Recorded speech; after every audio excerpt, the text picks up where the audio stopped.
காலையில நான் இந்த குளத்தங்கரை குளிச்சு நீ வந்த போல இருந்து எங்க போன? குளத்தங்கரைக்கு மேல கிடைக்க வாழையில என்ன தேங்காய் என்ன கிடக்கான்னு பாக்க போனது வை. அப்படியே நான் குளிச்சுட்டு போறாரு ஒண்ணு காணல. எத்தனை தேங்க கிடச்சி? ஒரு 5-6 தேங்காய் கிடைச்சு. ஓஹோ, விடிய விடிய ஆன்லைன்ல எரிய வேலையும் போறது இல்ல. நீ எப்படி உண்டாக்கிய? அதான் தேங்காய் பறக்கல வை. டெய்லி காலமா போய் தேங்காய் பறக்கிட்டு அதை கொண்டு போய் வித்துட்டு நெட்டு காட்டுக்கு இந்த மாசம் தீர்ந்தாங்க நான் அதுக்கு பைசா ஒதுக்கி வச்சிருப்பேன்.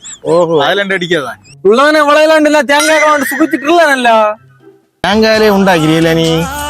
இன்னும் என்னத்துக்கு வேலையை போய் விசரத்து கஷ்டப்படணும். ஓய் இப்ப நாளையில நம்மளாம் எனக்கு காலையில எழும்பி தேங்காய் பறக்க தொடங்கிறேன்.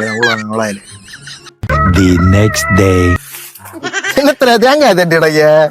ஆமால இன்னைக்கு எவன் கண்ணு வச்சான்னு தெரியல. ஒரு தேங்காய் கூட என்ன மாட்ட இல்ல. பொண்ணு கிடச்சா காலைல 4 மணி வந்து 5-6 தேங்காய் பறக்கிட்டு போயாச்சு. தேங்காய் பறக்குதா நீ? தேங்காய்